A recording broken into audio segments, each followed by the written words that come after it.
Evening. Well, I hope you had a good day. Looks like we got a good number of folks here tonight, so that's encouraging for sure. Hey. None of that.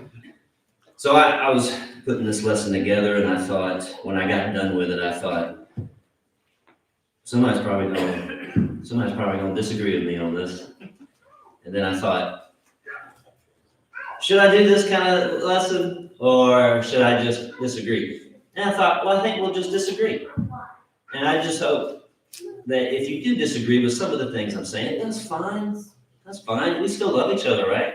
And the best thing to do when you disagree about stuff is, and when you're actually friends and you're brethren, you talk about it, because you can learn a lot from disagreements, and you can get to a good point. You can get to some solutions when you disagree. Problem is, people who disagree, they don't like to talk about it in the right ways. And so I trust that not only will you roast me on the way home, but after you do that, you will say, "Hey man, hey, oh, not man, hey Chuck, let's you want to talk about that?" I've had some really good conversations with people that I really love a lot, and I consider good friends, where we disagreed, and I felt like I have learned things, and I think the other people would say that they learned some things, and we come to and still love each other. And man, that's a wonderful thing. And so you might leave out here saying, "I don't know what in the world Chuck's talking about. I think everything he says is right," but you might not. So here we go. I happened across another. I'll tell you about the articles that I come across every now and then, and some of them are absolutely crazy. And I thought, this is crazy enough to share with everybody, no doubt about it. And I came across one of those, and it was called 10 Ways Calvin and Hobbes Has Aged Poorly. Now, if you don't know Calvin and Hobbes, what that is, it's a comic strip that has since gone out of print, and it's not in the papers anymore. But I think most people know Calvin and Hobbes, and it's the best. This is my opinion. The best comic strip that has ever been written, and I started reading it when I was 10 years old, and 1988, and I never looked back. I'm 9 years old, actually. I never looked back. And my boys were reading it as soon as they could read. Besides the Bible, they were reading Calvin and Hobbes. And I think, hey, you know what? Just as a side note, you give your child the Bible and the Calvin and Hobbes book, and they will turn out all right. Just you better have a good vocabulary, that's all.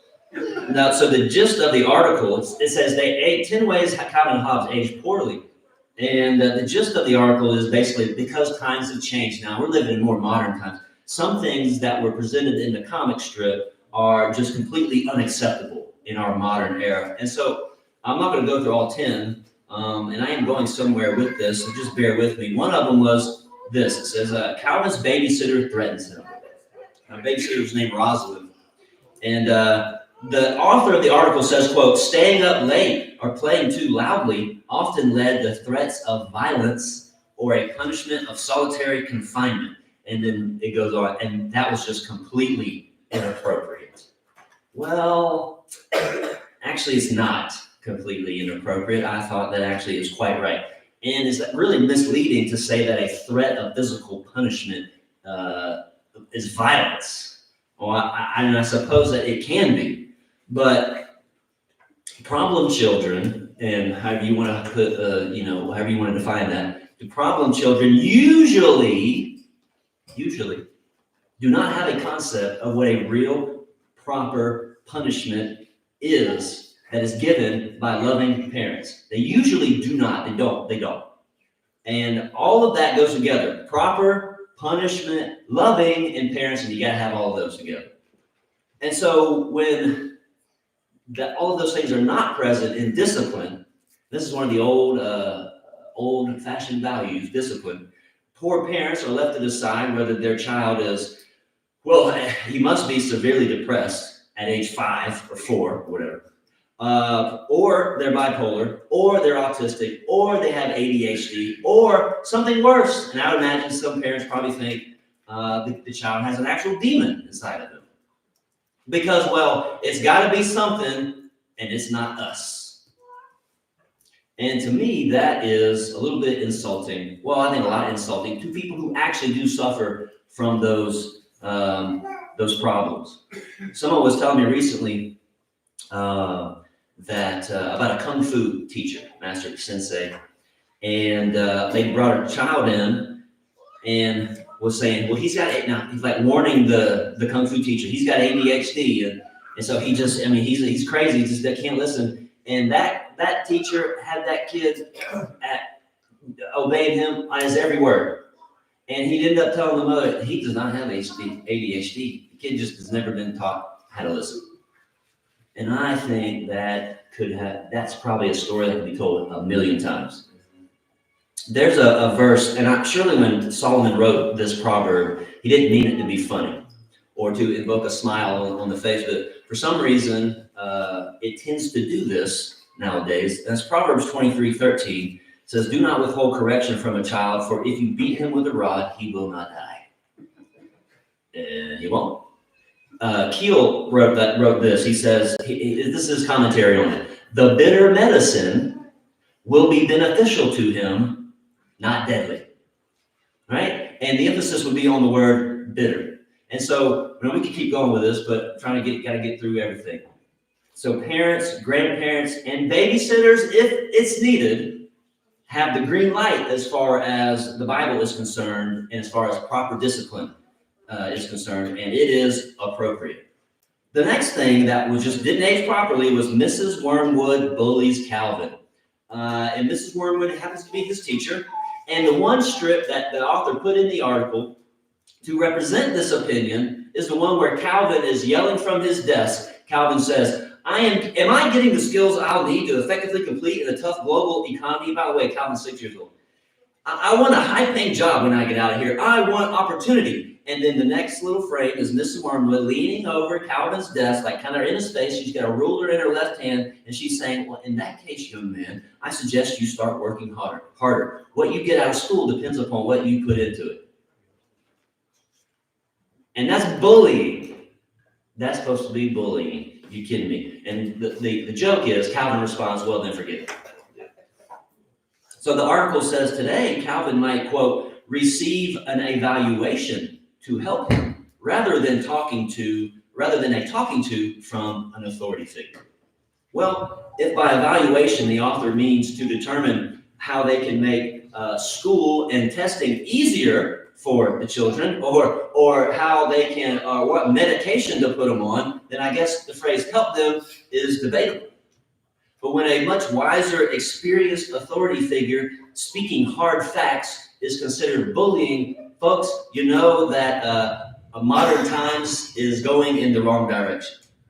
Now, Solomon once wrote, I have not obeyed the voice of my teachers, nor inclined my ear to those who instructed me. Proverbs 5 and verse 13. A healthy respect for authority is fading, and it's fading fast, and the end result is not going to be pretty. And because Solomon didn't listen to and obey those who were wiser than him, he wrote this in the very next verse, Proverbs 5:14. I was on the verge of total ruin. And that really makes sense. Here's the third one. Calvin just spends way too much time by himself. Now, this one was especially hilarious to me, considering that children today are not building up social skills with other people despite their age, or despite the fact that their minds are completely melting when they're on social media. And so, well, they're going to school. That's where they get their socialization. Okay, well, I get that. And I thought about that. I thought about a lot of things when I was writing all this stuff out. Why then do so many young people, and I'm talking from early teens all the way up to almost late 20s, why do so many of them struggle to have half-decent conversations with people?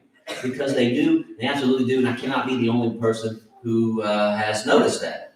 Now, obviously, parents need to be heavily involved in the child's life, and making friends is very important. Friendship is very, very biblical. Proverbs 17:17 is just one of those. But the author of the article seems to be suggesting, or seems to be upset that Calvin's dad was constantly telling him to go outside as if that is a bad thing. But I was thinking that's probably the kind of advice that we all need to take. Get outside a little more. Psalm 115:16, even the heavens are the Lord's, but the earth he has given to the children of men. Hardly anything can be better than spending time outside in God's creation to allow a child to come to the realization that, you know what, there is a God. Now, there's 7 more if you're interested, and now I can give you the link to it. I'm not entirely sure what the purpose of the entire article was. I don't know if the person just needed to vent. I don't know if they were told to cater to today's namby-pambyism, I guess you'd call it. But the author surely, either they're ignoring this or they really missed the point that Calvin and Hobbes is just a comic strip, and it is supposed to be comedic. For example, the babysitter Rosalind, when she says that she's going to lock Calvin in the basement, I don't think, that's supposed to be kind of funny. And it wasn't supposed to be serious.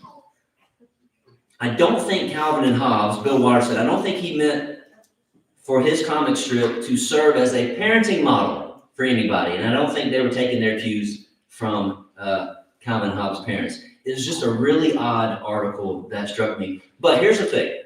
Now the introduction is over, here's the thing.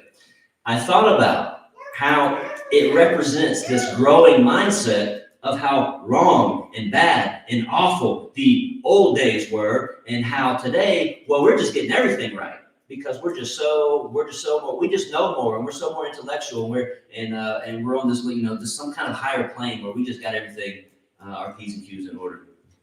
And of course, the world seems that way, doesn't it? Right? So along with wanting to do with the old days, we don't want to have anything to do with the old days. All the wonderful principles and the moral teachings in the Bible are kind of quietly getting lumped in with everything else that people are labeling as outdated. Now, I agree that some things, I recognize some things in the world have changed and have changed for the better, and that's good. I recognize that some things need to change, and I recognize that some things should absolutely 100% change. For example, indoor plumbing. Who isn't thankful for indoor plumbing? I'm glad that changed. I'm glad we came to that level of intellect to figure out indoor plumbing. But the Bible is timeless. It is timeless. Yes, the Bible was penned by all these different men over all these long centuries, but the true author of the Bible is God through the Spirit. And to think that God gave mankind all these writings that would eventually be worthless because, we're just going to grow past them, to me, that is one of the most absurd thoughts that we could think. Now, when Solomon wrote the book of Proverbs, most of it, the people were living in a time of great prosperity and amazing privilege. And when they were in a time when that prosperity and that privilege were tempting people to forget about the very, very simple moral principles upon which their nation was built. Now, does that sound familiar? We are living in another one of those times. We are very privileged and we are very prosperous. And the same thing is happening today. Those things are tempting us to move away from what this nation was built on and what God has actually put into us as a moral code. Now, along with what's already been mentioned, now I kind of went over 3 things: discipline, respect for authority, and what we would just call, I call it just touching some grass, right? That's pretty good. That's a pretty good principle to go by.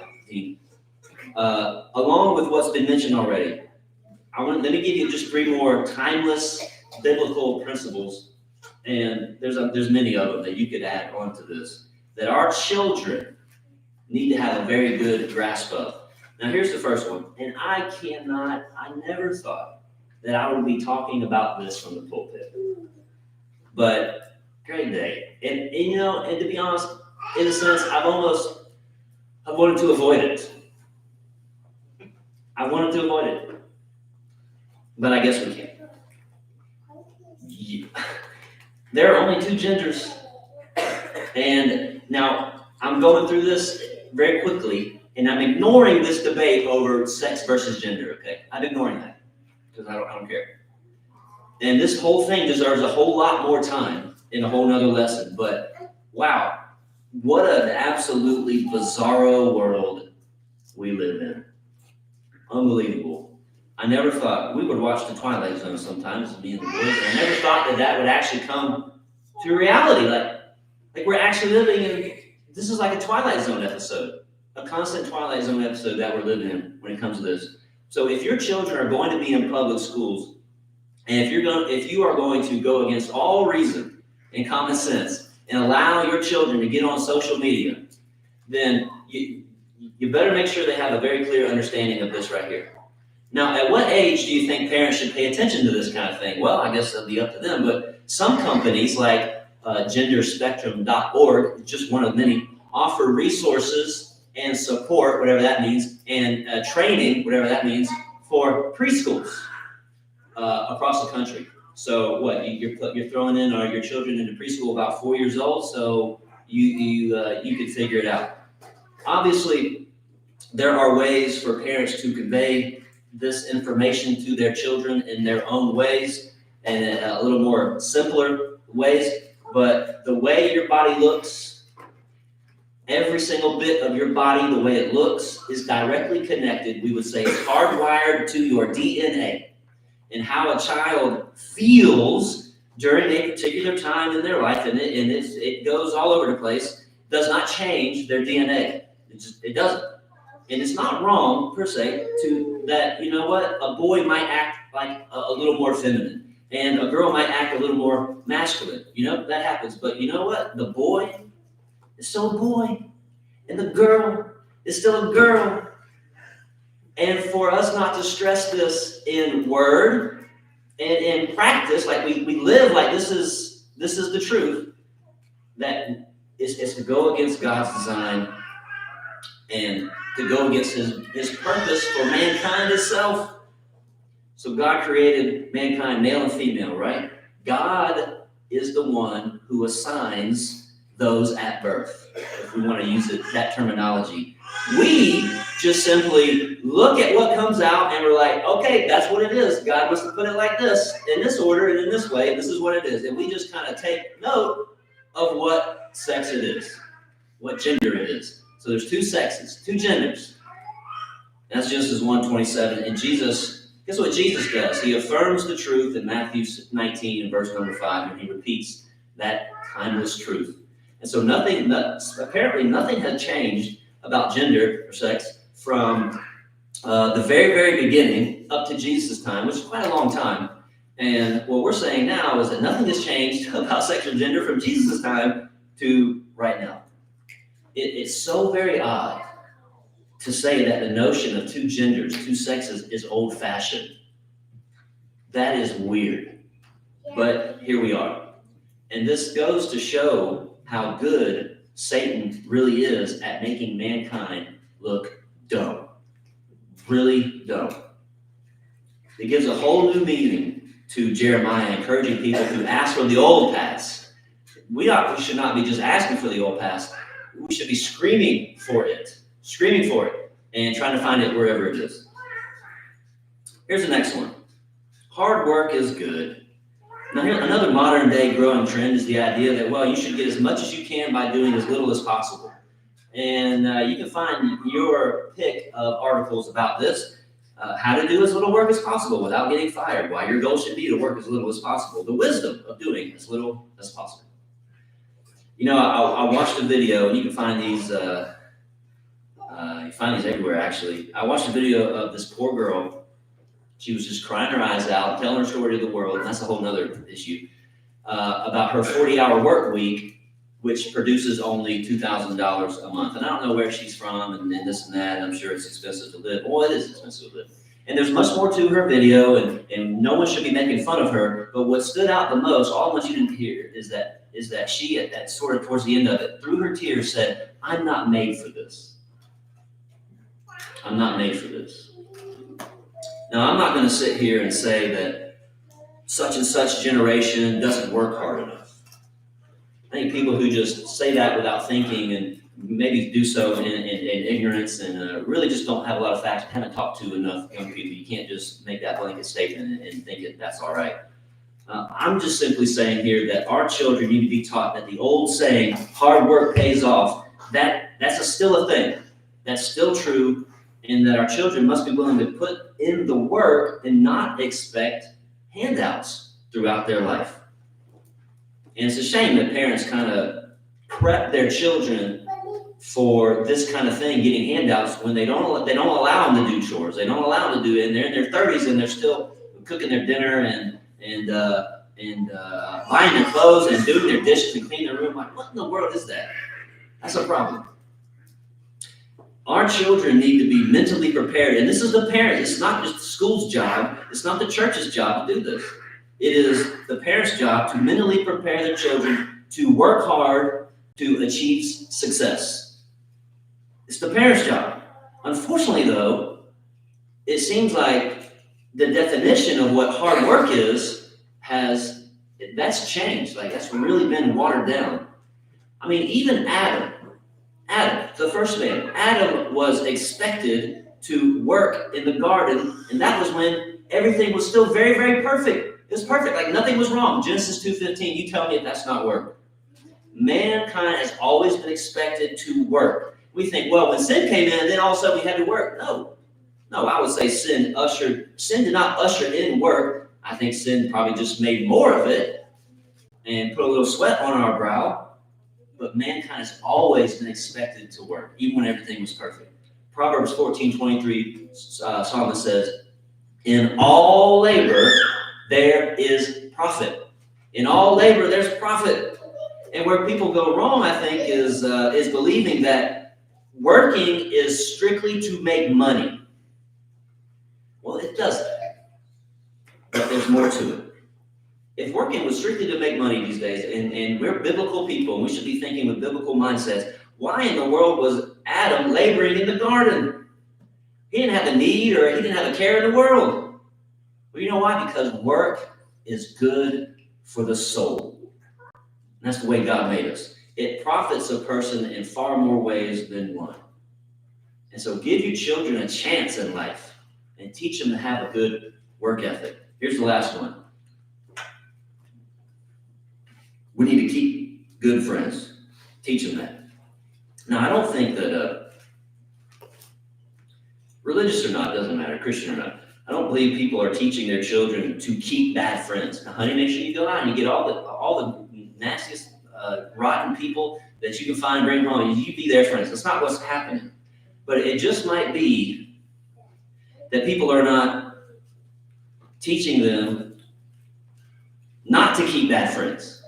They're just kind of ignoring it altogether and just remaining silent on who they should be spending their time with. Being silent on the subject of companionship as parents, grandparents, whoever's doing the raising, is wrong. It is wrong to say nothing about this to our children. Proverbs 4:14 and 15, do not enter the path of the wicked. Do not walk in the way of evil. Avoid it. Do not travel on it. Turn away from it and pass on. Most people are going to say, well, I got good friends. I don't have bad friends. Who keeps around people they don't like? But we're talking about keeping the kind of friends with sound morals and the kind of friends who have their head on straight. And you don't meet those kind of people every day anymore. You just don't. The world so very badly, and this ought to scare you as parents, the world so very badly wants to be friends with your children. And yes, that when I read that, I thought, that sounds a little creepy. And it is creepy, but it's true. Keeping good friends is going to come a whole lot easier when your children have these two things. One, a high level of confidence, and two, a very strong sense of self-worth. A child can't be raised simply trusting that mom and dad just know what they're talking about, and I guess that because they're mom and dad, they must know what they're doing. No, our children need to have a confidence in themselves, not just a confidence in mom and dad. That's got to be there too, but they need to have a confidence in themselves, and the best foundation for that confidence is the knowledge of good, sound, rational things that make sense, moral principles given by God. Proverbs 3:25 and 26, do not be afraid of sudden terror, nor of trouble from the wicked when it comes, for the Lord will be your confidence. The Lord will be your confidence and will keep your foot from getting caught. Now, how does the Lord do that? By the wisdom that he gave us in his word to put in practice in our lives. Everybody needs friends. Everybody is going to have friends. But if a person has low self-esteem and they do not value themselves as they should, then you know what's going to happen. They're going to just take whatever friends that they can get. Because deep down, we want companionship. We want to be a part of something. We're social creatures. And people and your children are just going to take whoever comes along. And that usually doesn't work out too well, does it? Now, how can parents instill self-worth in their children? Well, first, you got to prove to them that God exists. And it's got to be different than like the tooth fairy exists. It's got to be different. There's something different there. Talk about God more than you talk about anyone that they cannot see with their own two eyes. The easiest place, I think, and maybe I just haven't found the easier verse. The easiest place to start. How do you prove to your child that God exists? Hebrews 3 and verse 4. For every house is built by someone, but he who built all things is God. Hebrews 3 and verse 4. Mark it down. Remember, I think that a child can wrap their brain around that pretty easily. And then the second thing you got to do is to prove to them that God believes that they are the greatest thing that he ever made. They need to know that. And they need to believe it with all their heart. You read in the book of Matthew, chapter 18, 3 through 5, and then you see Jesus talking about children. And the scene that children are around him, he's saying, come to me. That shows how important children are in the eyes of God, and how children, they are the ones who set the example for a certain kind of moral behavior in the adults. When confidence and self-worth are present, and folks, you got to have it, you got to give it to your children in abundance. When they've got that, choosing and keeping the kind of friends that are going to help them get to heaven, that is not going to be difficult for them to do. Not at all. Now, people are saying that biblical morals and these principles, they aren't aging well, and that we got to replace these. These are outdated. We got to get something new and inventive in here. And they're saying this because three things are happening in the world. One, people are recognizing and affirming and tolerating every belief under the sun. Doesn't matter how dumb it is, no matter how crazy it is, no matter how wrong it is. They're saying, yeah, okay, cool, man, that's what you believe. All right, cool, man. We'll take it. Oh, yeah. There's love, love, love, love, love. In sociology, that's called pluralism. Just this, what do you call it? This cornucopia of all beliefs. It doesn't matter whether they agree with each other or not. We got to stop that. Well, what are we so scared of? And this is happening because, number two, people are abandoning their absolutes. Well, truth is whatever you want it to be. You hear people talk about, well, thank you for, I watch some little interviews or whatever. Well, thank you for inviting me over to talk about my truth. What is that? What does that mean? Are you going to tell your story, what happened to you? Or are you just going to tell us what you think is real in the world? Well, there's only one reality. And then that's happening because mankind is replacing God with himself. We're saying, bye-bye, God, boom, kicking him off his throne, and we are sitting down in his place. That's what's happening. Well, in our own minds, that's what's happening.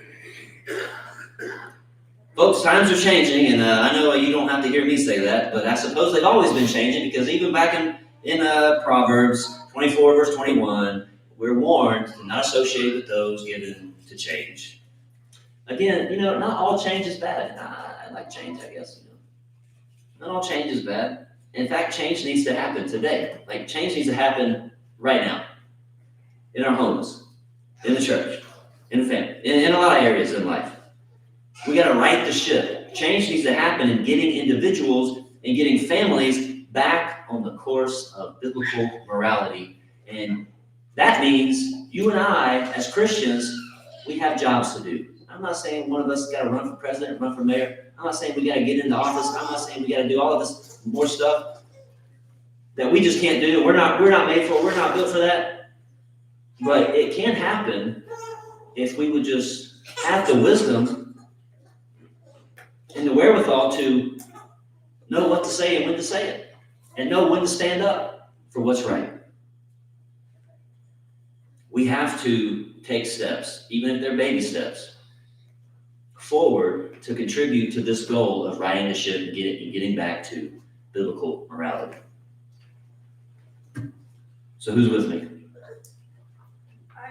Okay, thank you. Thank you. The invitation is open if you need to respond to it. If this lesson has pricked your heart in any way and you feel like you need to repent of any sin, then I hope you would do that tonight. Maybe someone here needs to obey the gospel. Well, I would encourage you not to wait any longer, because this evening could be the last evening that you ever spend on this earth. And of course, we don't wish that upon anybody, but the soul is important, and I hope you'll obey the gospel if you know what you need to do. If you have any need at all whatsoever, prayers, requests of any kind, and I hope you at least let us know. Let's grab our songbooks, stand and sing.